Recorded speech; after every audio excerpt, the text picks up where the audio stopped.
যাবতীয় প্রশংসা আল্লাহ সুবহানাহু ওয়া তাআলার জন্য।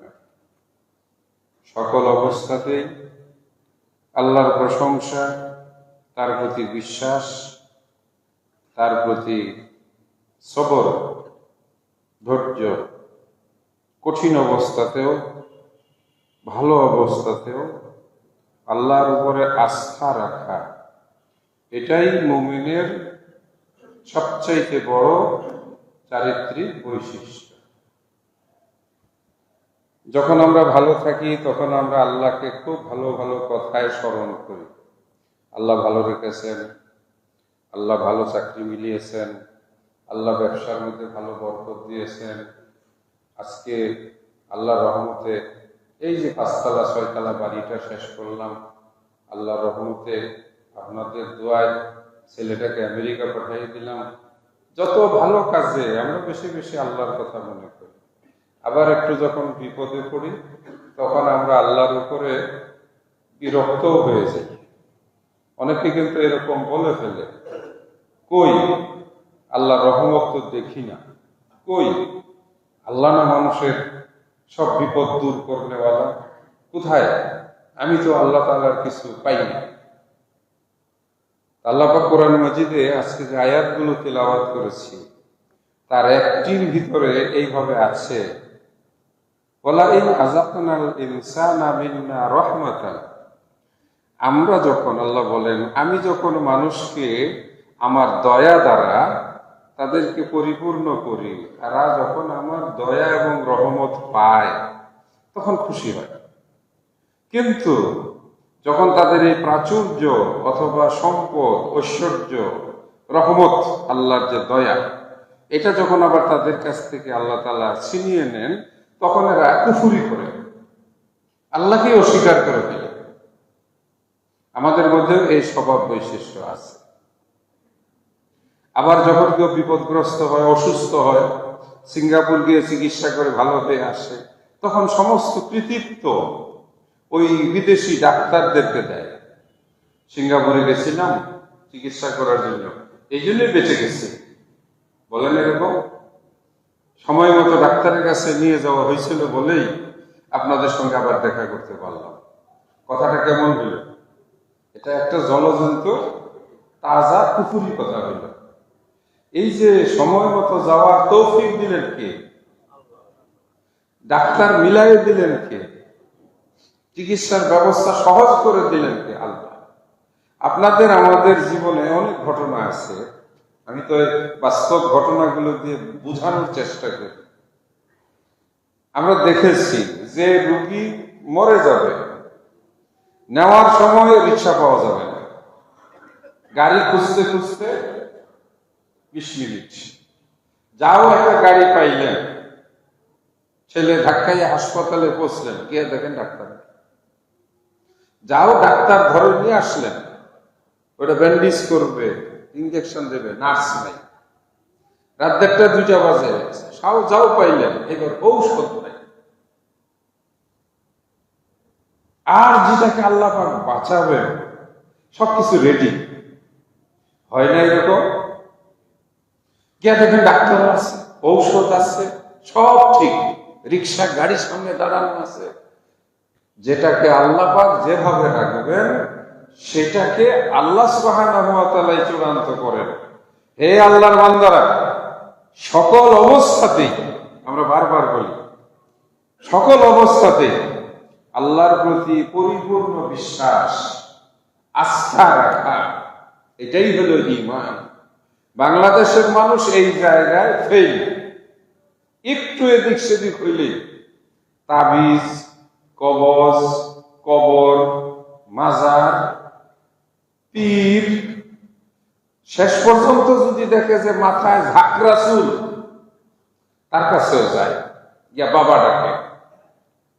ওর শেষেও যদি না হয় তাহলে গাঞ্জা করছে, গাঁজা খাইয়া মুস লাল বানাই ফেলেছে, তার কাছেও কিন্তু মুমিন মুসলমানরা যায় যে বাবা তোমার কাছে কি কিছু আছে, থাকলে যাও। এই হলো বাংলাদেশের মুসলমানের অবস্থা। একটু তারা ধৈর্য ধারণ করতে পারে না। সম্মানিত দিনী ভাইরা, মুসিবত আসবেই, মুসিবত, সুখ এবং দুঃখ দুইটা পাশাপাশি, রাত এবং দিন যেরকম একটার পরে আরেকটা। আমরা এখন দিনের ভিতরে আছি, আলোর ভিতরে আছি। অবশ্যই কিছুক্ষণ পরে আর 4-5 ঘন্টা 6 ঘন্টা পরে আমাদের সামনে অন্ধকার আসবে। এটাই সত্য। আমি আপনি বেঁচে আছি, আগামীকাল আমাদের মরতেই হবে। কালকে তার মানে সামনে, এর কোনো ব্যত্যয় নেই। আজকে বৃষ্টি হচ্ছে, আগামীকাল আকাশ পরিষ্কার হবে। চৈত্র মাসে আমরা বৃষ্টির জন্য হাহাকার করি নাই? এই 2 মাস আগে বাংলাদেশের আবহাওয়া অধিদপ্তর জানিয়েছিল বাংলাদেশের আকাশে এই বাতাসের ভিতরে বৃষ্টির যে কণা, হাইড্রোজেন অক্সিজেন মিলে যে কণাটা হয়, এটা নাই। যার কারণে আমরা অস্থির হয়ে গিয়েছিলাম, বৃষ্টি নাই। আলহামদুলিল্লাহ, কোথায় থেকে সেই বৃষ্টির পানি ভরে গেছে। আবার বৃষ্টির পানির পরিমাণ একটু বেশি হয়ে গেছে। একটু বৃষ্টির পানির পরিমাণ বেশি হয়ে গেছে। এদিকে বৃষ্টির পানি, ওদিকে শত্রুদের ছেড়ে দেওয়া পানি। এই 2 পানি মিলে বাংলাদেশের এই মুহূর্তে আমরা কত সুন্দর জায়গায় বসে আমরা খুতবা শুনছি, আমি খুতবায় আলোচনা করতেছি। অথচ একটু খেয়াল করলে আমাদেরই বাংলাদেশে আমাদেরই একটা অংশ, সেই কুমিল্লা, নোয়াখালী, ফেনী অথবা সিলেটের কিছু অংশ, চট্টগ্রামের কিছু অংশে মানুষেরা হয়তো আজকে জুমার নামাজ পড়বে কোমর পানিতে দাঁড়িয়ে, হয়তো আজকে তারা সেজদা দিবে পানির উপরে, কারণ মাটি তো পাবে না। আল্লাহু আকবার। এটা মুসিবত। মুসিবত 2 প্রকার, বিপদ 2 প্রকার। প্রথমত একটা যেটা আল্লাহর পক্ষ থেকে আসে, আর এই বিপদের দ্বারা আল্লাহ পাক তার বান্দাকে পরীক্ষা করে। আল্লাহ কি করেন? পরীক্ষা করে। আল্লাহ নিজে কোরআন মাজিদে বলছেন, ওয়ালা নাবলুওয়ান্নাকুম, অবশ্যই আমি তোমাদেরকে পরীক্ষা করব, যাচাই করব, তোমাদের ঈমানটা মজবুত কেমন। এটা কার কথা? আল্লাহর কথা। কোন মানুষ যদি বলে জন্মের পর থেকে নিয়ে আমি মৃত্যু পর্যন্ত আমার কোনোদিন কষ্ট হয় নাই, আমার কোনোদিন অসুখ হয় নাই, আমার কোনোদিন কোনো শরীরে ব্যথা হয় নাই, আমি কোনোদিন অশান্তিতে থাকি নাই, আমার কোনোদিন খাবারের 1 বেলার জন্য কোনো বিলম্ব হয় নাই, সে মিথ্যাবাদী। সে কি? সে মিথ্যাবাদী। কেন? আমার আপনার জীবনে সুখও পাইছি, কষ্টও কিন্তু পাইছি, সুস্থও ছিলাম, আবার অসুস্থ হয়েছে, এজন্য আমাদের নবী মুহাম্মদুর রাসূলুল্লাহ সাল্লাল্লাহু আলাইহি ওয়াসাল্লাম বলেন, আমি আল্লাহর হুকুমে অসুস্থ হই, আবার আমার আল্লাহই আমাকে সুস্থ করে দেন। তাহলে অসুস্থ হওয়াও আল্লাহর হুকুম বা ইচ্ছাতে। সবকিছুই নিয়ন্ত্রণকারী কে? আল্লাহ। 2 প্রকার বিপদ। এক, যেটা আল্লাহর পক্ষ থেকে বান্দাকে পরীক্ষার জন্য আল্লাহ পাক পাঠিয়ে দেন। কি সেগুলো? খাউফ, ভয়, বিভিন্ন রকমের ভয়, মৃত্যু ভয়, শত্রুর ভয়, অন্ধকারের ভয়, ভূত পেতনির ভয়, দংশনকারী জীবজন্তুর ভয়। সাপ দংশন করলে মানুষ মারা যায়, আমরা ভয় করি। সিংহ, বাঘ মানুষকে হামলা করে খেয়ে ফেলতে পারে, ভয় করি না জীবজন্তুকে ভয়? রাতের অন্ধকারে জঙ্গলের ভিতর দিয়ে যাওয়ার সময় আমরা অনেকেই জিন ভূতকেও ভয় করি। আবার আমাদের শত্রুকেও আমরা ভয় করি, আমাদের ক্ষতি করতে পারে। অন্যান্য ভয়, আল্লাহ বলেন আমি আমার বান্দাকে ভয় দিয়ে পরীক্ষা করি। ওয়ালা নাবলুওয়ান্নাকুম বিশাইইম মিনাল খাউফ, 2 নাম্বার পরীক্ষা করে আমি তাদেরকে ক্ষুধা দিয়ে। ক্ষুধা মানে কি? খাদ্য নাই। ইউসুফ আলাইহিস সালাতু ওয়াস সালামের গল্প শুনতেছিলাম।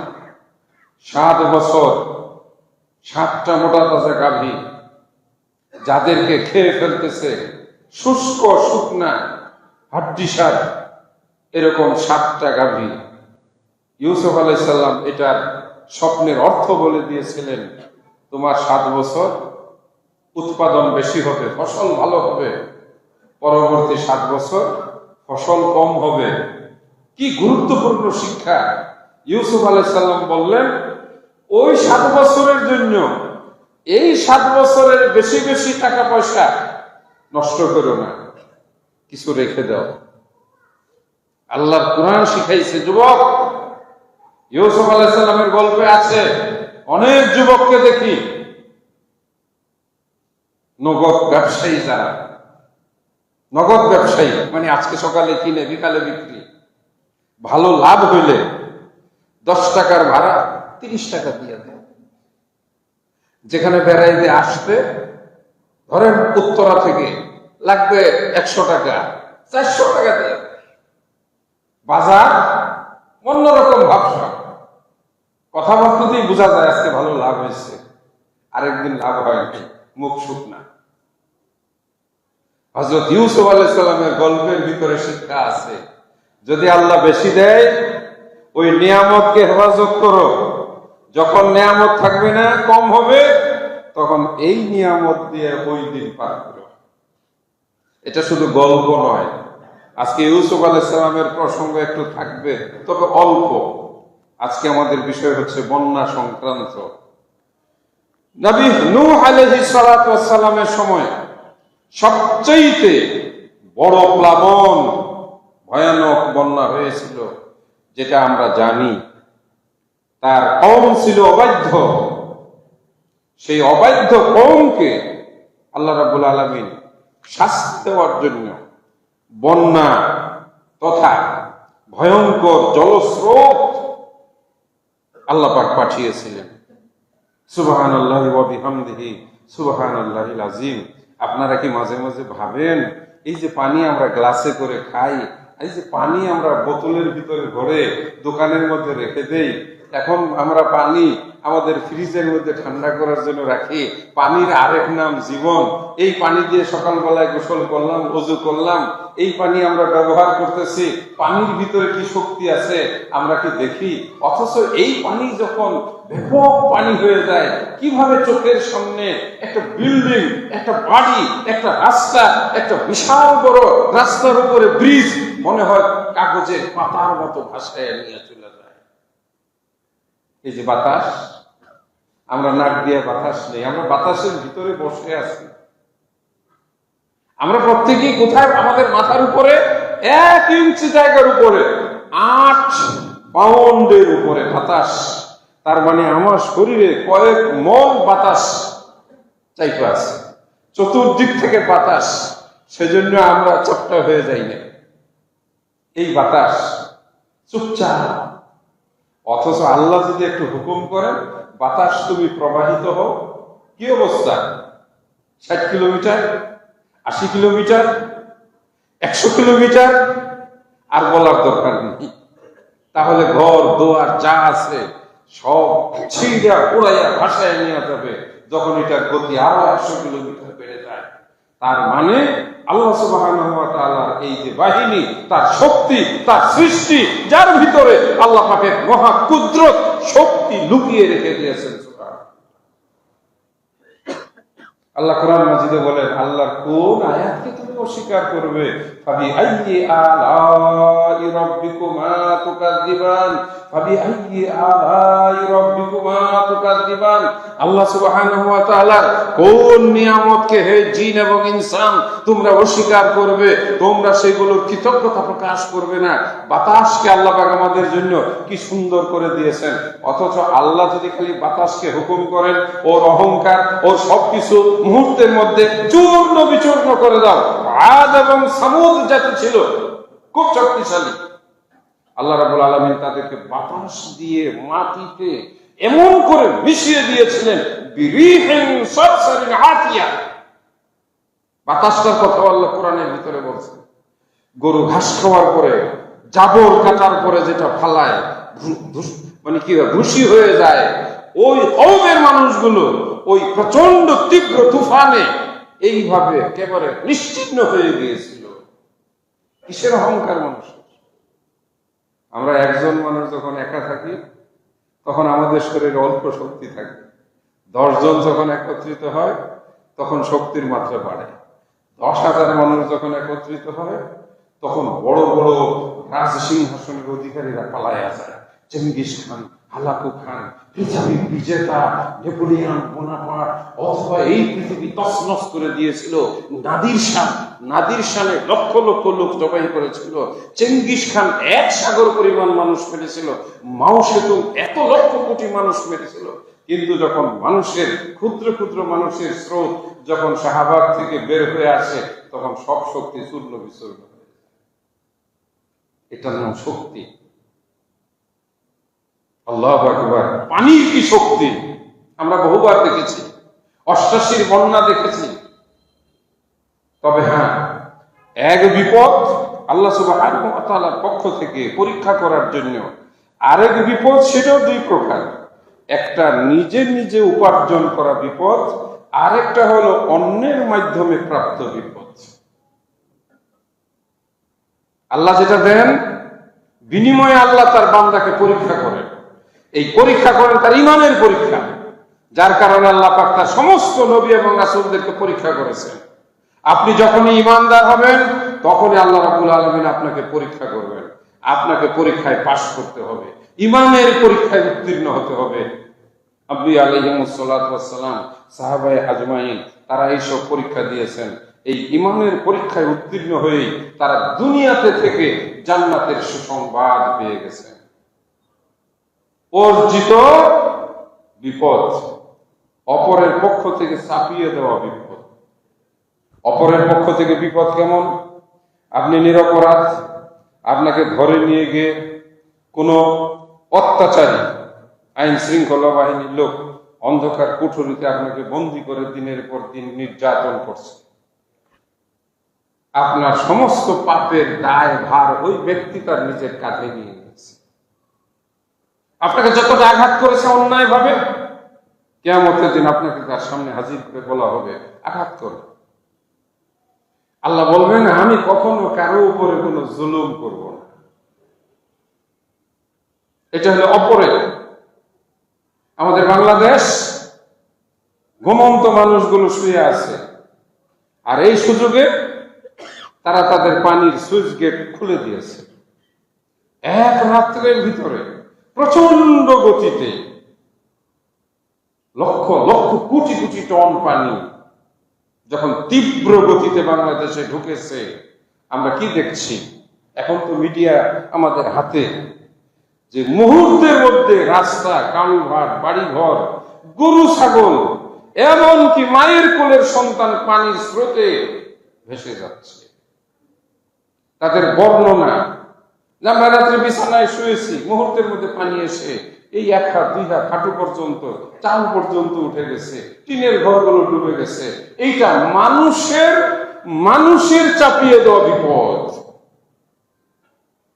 হ্যাঁ, আল্লাহ রাব্বুল আলামিন এই ধরনের বিপদগ্রস্ত ব্যক্তিদেরকে 2টি উপদেশ দান করেন। একটি হলো আল্লাহ কোরআন মাজিদে বলেছেন ওয়াবাশশিরিস সাবিরিন, এই কঠিন বিপদের সময় যারা ধৈর্য ধারণ করবে, যারা ঈমানের উপরে বলিষ্ঠ থাকবে এবং আল্লাহর উপরে তাওয়াক্কুল করবে, আল্লাহ রাব্বুল আলামিন তাদের জন্য কোনো না কোনো উপায়ে সাহায্য পৌঁছায় দিবেন।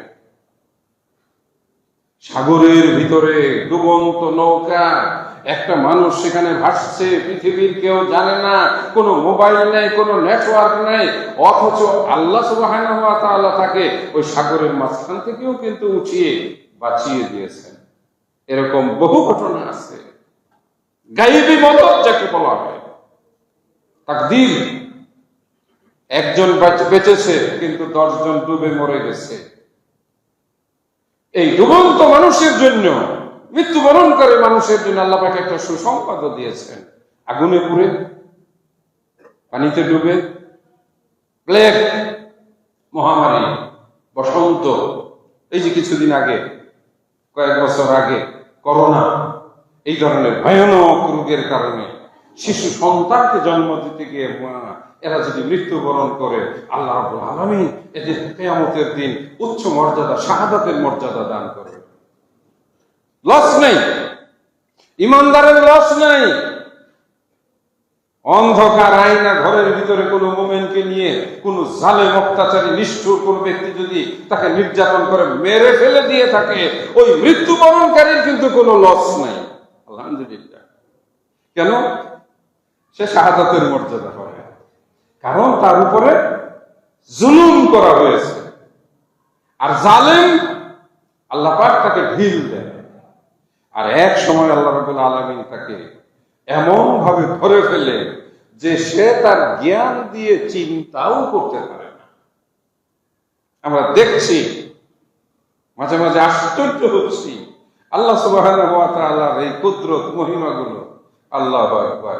আজকে আমাদের যে বিষয়টি এই মুহূর্তে আমাদেরকে কঠিন একটি প্রশ্ন এনে দাঁড় করিয়ে দিয়েছে, সেটি হলো আল্লাহ সুবহানাহু ওয়া তাআলার পক্ষ থেকে আজকে একদিকে বৃষ্টি, অপরদিকে পার্শ্ববর্তী দেশের ছেড়ে দেওয়া পানি, দুটো মিলিয়ে আমাদের ভাইয়েরা, আমাদের দেশের, আমাদের আপন জনেরা কঠিন বিপদের ভিতরে পড়ে গেছে। এই মুহূর্তে আমাদের করণীয় কি? আমরা কি করতে পারি তাদের জন্য? দুটি কাজ। এক, আমরা আল্লাহ সুবহানাহু ওয়া তাআলার কাছে শক্তি কামনা করতে পারি। এই শক্তির লাভ কি? আপনি যদি আজকে এই জুমার নামাজে প্রাণ খুলে বলেন, আল্লাহ তুমি রক্ষাকারী, যেভাবে তুমি পাহাড়ের মতো বড় বড় ঢেউ, কামাউজিল, আমি আয়াতটা পড়ি, নূহ আলাইহিস সালামের, ক্বালা সাআবি ইলা জামালিন ইয়াসিমুনি মিনাল মা ক্বালা লা আসিমাল ইয়াওমা মিন আমরিল্লাহ ইল্লা মান রাহিম। এরপরে এত প্রচন্ড বেগে পাহাড় পরিমাণ উঁচু হয়ে, ওয়াহিয়া তাজরি বিহিম ফি মাউজিন কাল জিবাল, সাগরের ঢেউগুলো পাহাড়ের মতো বড় হয়ে ওঠে। এত বড় ভয়ঙ্কর ঢেউ আল্লাহ রাব্বুল আলামিন ছোট্ট একটা নৌকা নূহ আলাইহিস সালাতু ওয়াস সালাম যেটা নির্মাণ করেছিলেন, তার মধ্যে যারা আরোহণ করেছিলেন আল্লাহ রক্ষা করে দিলেন, আল্লাহ তাদের বাঁচিয়ে দিলেন। আমাদের প্রথম কাজ কি করতে পারি? আমরা এখানে বসে আরশের মালিকের কাছে দোয়া করতে পারি, আল্লাহ আমার বিপদগ্রস্ত ভাইদের, এমনও কিছু এলাকা আছে দুর্গম সাগর চর এলাকা, যেখানে এই মুহূর্তে কোন রিক্সা, ট্রাক, ভ্যান, গাড়ি নিয়ে সেখানে পৌঁছা সম্ভব না। রাস্তা তলিয়ে গেছে, 10 হাত পানির নিচে চলে গেছে, 5 হাত পানির নিচে চলে গেছে। আপনার খুব ইচ্ছা যে আপনি তাদেরকে গিয়ে একটু খাবার পৌঁছে দিবেন, এটাও সম্ভব না। আমরা এটা বলতে পারি, আল্লাহ তুমি যে কোনো গায়বী মদদ দিয়ে হলেও, যে কোনো উপায়ে তুমি পারো এই মানুষগুলোকে তুমি উদ্ধার করে দাও। এটা হলো আল্লাহর কাছে দোয়া, 1 নাম্বার আমাদের কাজ। 2 নাম্বার কাজ, আমরা এই বিপন্ন, এই বিপদগ্রস্ত, হঠাৎ বিপদে পড়ে যাওয়া মানুষ, ওই এলাকার মানুষগুলোর বক্তব্য এরকম যে আমরা তো বুঝতে পারি নাই, যদি আমরা টের পাইতাম একটু একটু করে পানি বাড়ছে, তাহলে আমরা বাড়ি থেকে জিনিসপত্র নিয়ে বেরিয়ে যেতে পারতাম। চোখের সামনে মুহূর্তের ভিতরে 1 হাত, আধা হাত, 1.5 হাত, 2 হাত পানি বেড়ে উঠেছে। ঘর থেকে বাচ্চা নিয়ে বের হবে, জিনিসপত্র তো দূরের কথা। এইটা মানুষের সৃষ্টি, মানুষকে বিপদে ফেলানো। যারা এই বিপদে ফেলেছে, আমাদের নবী মুহাম্মদ রাসূলুল্লাহ সাল্লাল্লাহু আলাইহি ওয়াসাল্লাম যখন উহুদের প্রান্তরে আল্লাহর রাসূলের উপরে এবং মুসলমানদের উপরে নিষ্ঠুরভাবে কাফের মুশরিক বেঈমানেরা হামলা করেছিল, ওই ওলীদ বিন মুগীরা অথবা সেই আবু জেহেলের দলের যারা, আল্লাহ রাসূল তাদের জন্য দোয়া করেছিল, আল্লাহুম্মা মাসজিক জামাহুম, আল্লাহ তুমি তাদেরকে ছিন্ন ভিন্ন করে দাও, তাদেরকে তুমি ছিন্ন ভিন্ন করে দাও। তারা বাহাদুরি দেখায়, আল্লাহর কাছে দোয়া কবুল হয়, তবে আল্লাহ সুবহানাহু ওয়া তাআলা একটু সময় নেয়। কথা বলার এখন সময় হয়েছে।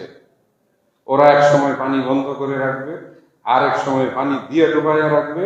তার মানে হলো সেটা ছিল আমাদের দুর্বল ঈমান, আমাদের একটা মানসিকতা ছিল ওই অপরের কাছে গিয়ে একটু জি হুজুর করা।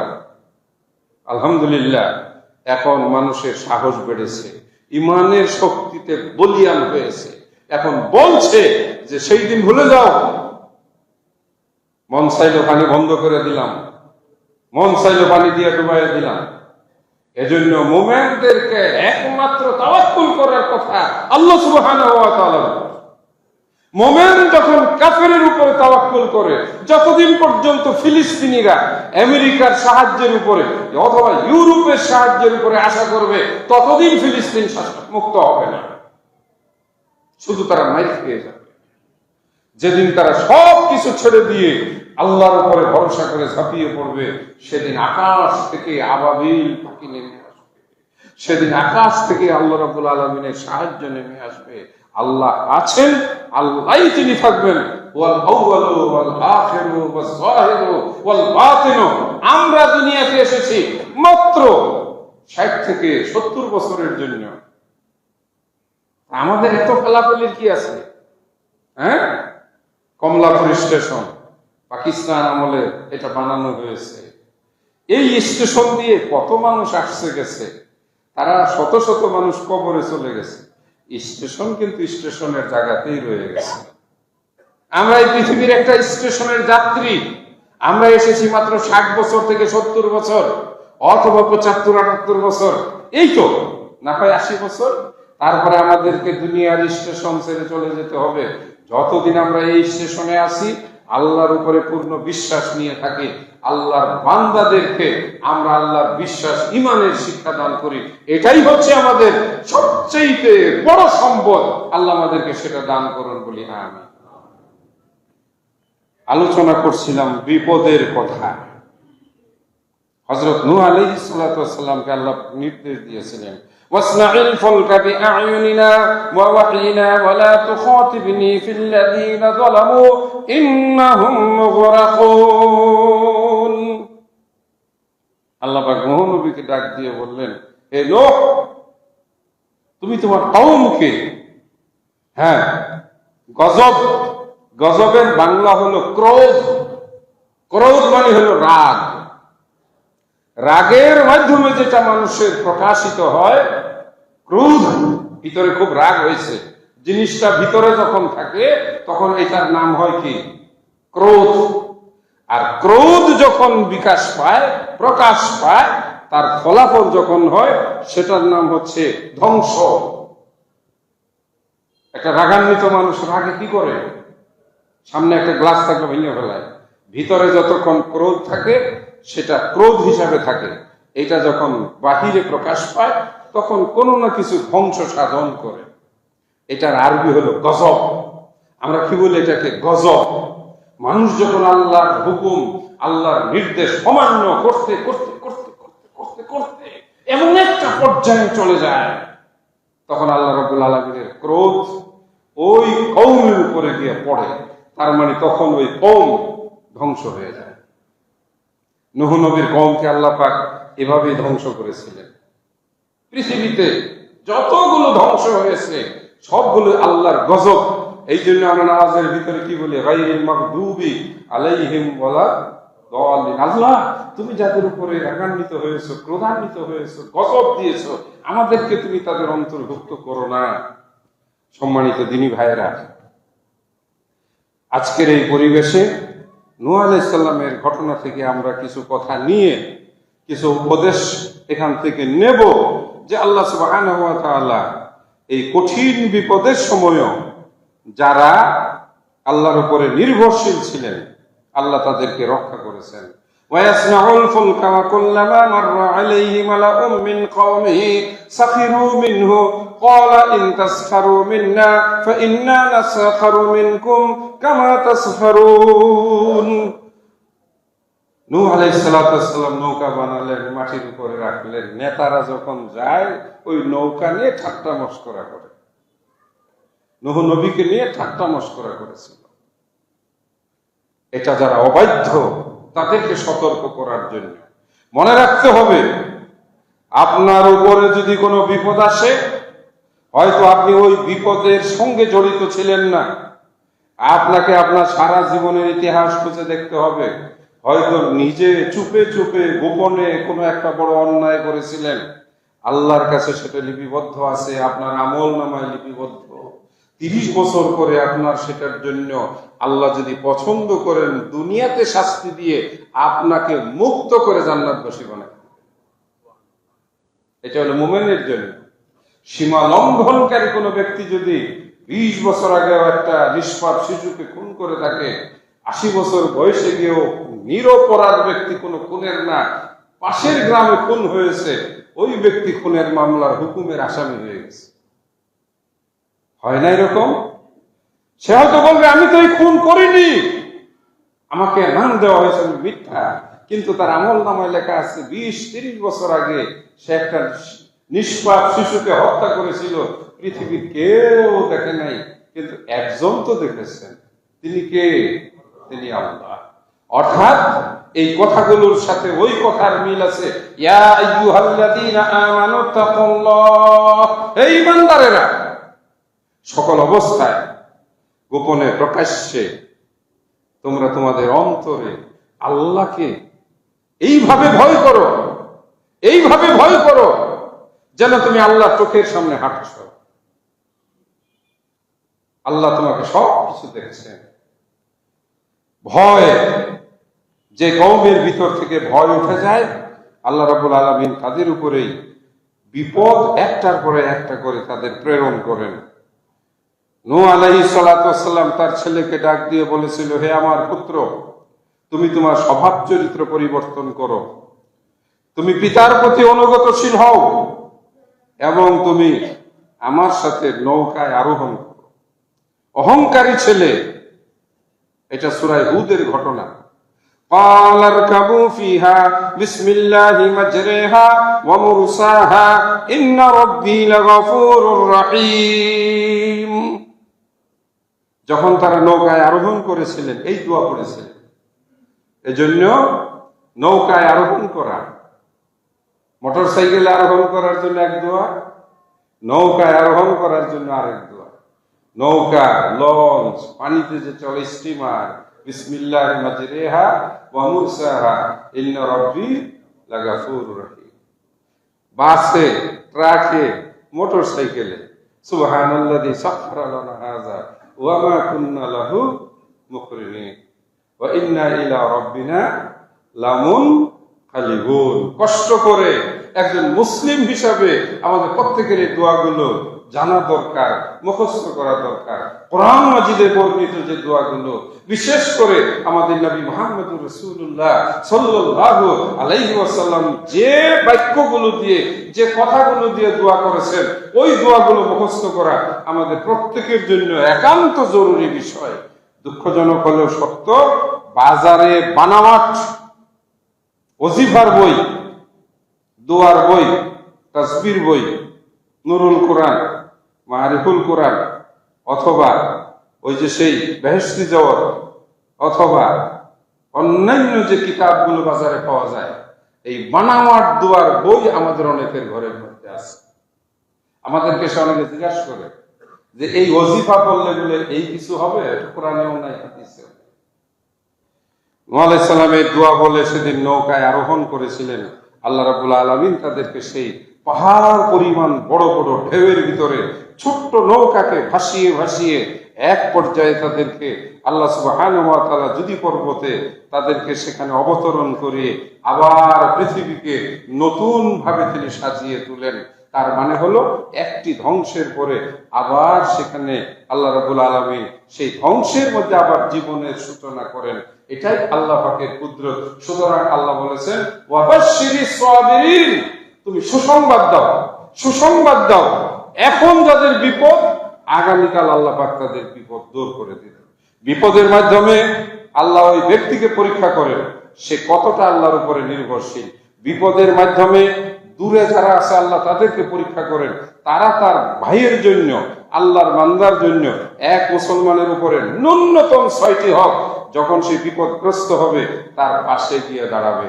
যখন সে মৃত্যুবরণ করবে তার জানাজায় অংশগ্রহণ করবে, যখন সে ওই যে সে হাসি দিবে তো হাসি দেওয়ার পরে আলহামদুলিল্লাহ বললে ইয়ারহামুকাল্লাহ বলবে। এইভাবে যে তার হক গুলো তার অবর্তমানে তার পরিবার সন্তান তার কাছে আমানত হিসেবে গণ্য হবে। এই যে আমাদের ভাইয়েরা যারা এখন বিপদগ্রস্ত হয়েছে, আমরা যারা নিরাপদে আছি, আমাদেরকেও কিন্তু আল্লাহ পাক এক দলকে বিপদ দিয়ে আরেক দলকে নিরাপদ রেখে আল্লাহ পরীক্ষা গ্রহণ করেন। বিপদে যারা পড়েছে তাদের কি পরীক্ষা? তাদের ইমানি পরীক্ষা। এটা মেনে নেওয়া যে আল্লাহ তুমি বিপদ দিয়েছ, আমরা তোমার কাছে এর থেকে উদ্ধার চাই। আমরা যারা নিরাপদে রয়েছি আমাদের দায়িত্ব ওই বিপদগ্রস্ত মানুষের পাশে গিয়ে যেন দাঁড়াই। একটা মানুষ ডুবে যাচ্ছে, আপনি সেই ডুবন্ত মানুষটিকে উঠালেন না, কোরআন সুন্নাহর দৃষ্টিতে আপনি ওই মানুষটির মৃত্যুর জন্য দায়ী। আপনি সাধ্যমতো অবশ্যই চেষ্টা করতে হবে, এটাই ইসলামের নির্দেশ। সম্মানিত ভাইরা, নবী মুহাম্মদুর রাসূলুল্লাহ সাল্লাল্লাহু আলাইহি ওয়াসাল্লাম স্পষ্ট কিছু হাদিসে বলেছেন, যে ব্যক্তি আল্লাহর কোন বান্দার বিপদে সাহায্যের হাত নিয়ে এগিয়ে যায়, নবী সাল্লাল্লাহু আলাইহি সাল্লাম বলেন আল্লাহ তাআলা ওই বান্দা যে সাহায্য করলো তার বিপদে আল্লাহ সাহায্যকারী হয়ে যান। আজকে যদি আপনি বিপদগ্রস্ত একজন মানুষের পাশে দাঁড়ান, একদিন আপনার জন্য কোথা থেকে কে এসে দাঁড়াবে বলা যাবে না। এটাই হলো আল্লাহর রহমত। আল্লাহ সুবহানাহু ওয়া তাআলা এভাবেই তার বান্দাদেরকে শিক্ষা দান করেন। আমরা গত জুমাতেও আলোচনা ইউসুফ আলাইহিস সালামের কিছু আলোচনা শুনেছিলাম। ইচ্ছা ছিল ইনশাআল্লাহ এই জুমায় পুরো আলোচনাটা শেষ করব, কিন্তু বর্তমান অবস্থার প্রেক্ষিতে আমাদের দায়িত্ব কর্তব্য বলার কারণে আমরা আজকে বিপদগ্রস্ত মানুষের পাশে দাঁড়াবো, তাদের সহযোগিতা দেব, অথবা তাদের জন্য আল্লাহর কাছে দোয়া করব, অথবা নিজেরা বিপদ থেকে আল্লাহ সুবহানাহু ওয়া তাআলার নিকট সাহায্য চাইব। বিপদ আসবেই। আবারও বলি, প্রত্যেকটা মানুষের জীবনে কি বিপদ আসবেই। এটা আনন্দের সঙ্গে দুঃখ আল্লাহ পাক যুক্ত করে দিয়েছেন। কোন একজন মানুষের জীবন অনন্তকাল চিরকাল সুখের নয়, আবার কোন একটা মানুষের জীবন চিরকাল অনন্তকাল দুঃখেরও নয়। ব্যথা যতই তীব্র হোক এক সময় না এক সময় ব্যথা থামবেই। খাদ্য পোলাও বিরিয়ানি যতই স্বাদের হোক এক সময় সেই মহাস্বাদের খাদ্য মানুষ বলে যে এটা সরাও, আমরাও বলি, এটাই নিয়ম। সুতরাং এই দুটো জিনিসকে জীবনে গ্রহণ করে সকল অবস্থায় আমরা আল্লাহ সুবহানাহু ওয়া তাআলার উপরে তাওয়াক্কুল করব, পরিপূর্ণ ঈমান রাখব, অন্য মুসলমানের ভাইয়ের জন্য আমরা দাঁড়িয়ে যাব। যে ব্যক্তি ফি হাজাতি আখিহি তার ভাইয়ের হাজত বা প্রয়োজনে যায়, আল্লাহ সুবহানাহু ওয়া তাআলা তার হাজতের জন্য আল্লাহ পাক তার কাছে তার জন্য সাহায্যকারী হয়ে যান। আমরা এটাই আশা করব, আল্লাহ তুমি আমাদের সকলের জন্য সাহায্যকারী হয়ে যাও বলি আমিন। আমাদের দেশ থেকে তুমি বিপদ আপদকে উঠিয়ে নিয়ে যাও আমিন। আর আমাদেরকে যারা বিপদে ফেলে আল্লাহ তুমি ওই সব ব্যক্তি ওই সব দেশ রাষ্ট্রকে তোমার শক্তি দ্বারা রাসূলের এই দোয়া অনুযায়ী ছিন্ন ভিন্ন করে দাও। সম্মানিত দিনী ভাইয়েরা, আগামী সপ্তাহে সম্ভবত হিন্দুদের একটা উৎসব আছে, পূজা আছে। ওরা অমুসলিম আমাদের সাথে আমাদের দেশে সমান অধিকার নিয়ে, নাগরিক অধিকার নিয়ে বসবাস করে। তারা তাদের কাজ করবে, আমরা যেমন আমাদের জুমার সালাতে আসি তারা করবে, তাদের হিসাব আল্লাহ গ্রহণ করবেন। আমাদের তাদের ওই উৎসবে যাওয়ারও দরকার নাই, দেখারও দরকার নাই। কিছু কিছু মুরব্বী মানুষের মধ্যে এরকম আমি মানসিকতা দেখেছি, চলো যাই একটু পূজাতে মূর্তিগুলো কিরকম বানাইলো দেখে আসি। আমি একজন বয়স্ক মানুষকে গল্প করতে চাইছি, দেখে আইসা বলে এইবার ওই মন্দিরের মূর্তিগুলো সবচেয়ে সুন্দর হয়েছে।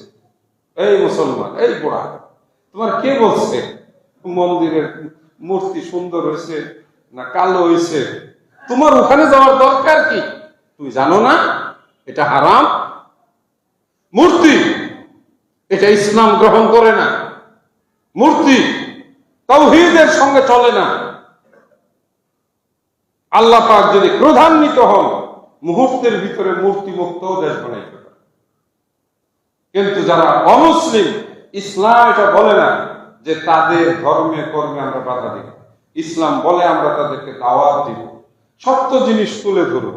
যেইভাবে ইব্রাহিম আলাইহিস সালাম বলেছিলেন যে যে বস্তু কথা বলে না, যেই বস্তু কোনো উপকার করতে পারে না, সেই বস্তু তোমরা ইবাদত করো কেন? আমরা হচ্ছে যে ইব্রাহিমের সন্তান, সুতরাং আমি দৃষ্টি আকর্ষণ করব সারা বাংলাদেশ সহ আমাদের বেরাইদের, প্রয়োজনে দুষ্কৃতকারীরা যদি আমাদের এই অমুসলিম হিন্দুদের পূজা অনুষ্ঠানে কোনরূপ কোনো বিশৃঙ্খলা করার চেষ্টা করে, একজন মুসলিম হিসাবে এটা আমাদের দায়িত্ব তাদের নিরাপত্তা বিধান করা। আলহামদুলিল্লাহ এবার বিশ্ব দেখেছে, সারা পৃথিবী দেখেছে যে মাদ্রাসার ছাত্ররা, আলেমরা, এই কয়েকদিন আগে সরকার পরিবর্তনের সময় মাদ্রাসার ছাত্ররা গিয়ে মন্দির পাহারা দিয়েছে। এখন হিন্দুরাই বলতেছে যে মুসলমান শুধু তো মুসলমান না, আলেম উলামারা আমাদের মন্দির পাহারা দিচ্ছে, যেটা আমাদেরকে সবচেয়ে বেশি আনন্দ দিয়েছে। আমরা পূজার জন্য না, একজন মানুষের নিরাপত্তার জন্য। ডুবন্ত মানুষে হিন্দু না মুসলমান এটা দেখার দরকার নাই, সে তো মানুষ। আগে তাকে উঠাও, তাকে খাবার দাও, তাকে নিরাপত্তা দাও, তারপরে হলো তুমি কোন জাত পরে বিচার করো। এটাই মুসলিম আদর্শ। আল্লাহ পাক আমাদেরকে সেই আদর্শবান হওয়ার তৌফিক দান করুন, আমিন। আকুলু কাউলি হাযা ওয়া আস্তাগফিরুল্লাহ লি ওয়া লাকুম ওয়া লিসাইরিল মুসলিমিন নাহমাদুকা ইয়া গাফুর ইয়া রাহিম।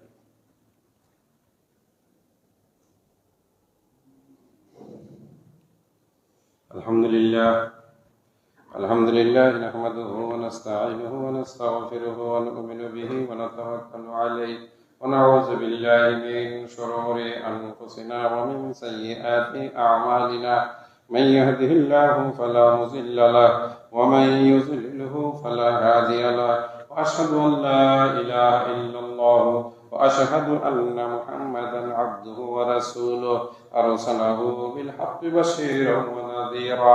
আর 1-1.5 মিনিট কথা বলবো, আর তা হলো আজকে সারা বাংলাদেশে আমাদের বাংলাদেশ জমিয়তে আহলে হাদিস সহ প্রত্যেকটা ব্যক্তিকে সরকারের পক্ষ থেকে এই বন্যা কবলিত এলাকার মানুষের সহযোগিতা প্রদানের জন্য আহ্বান জানানো হয়েছে।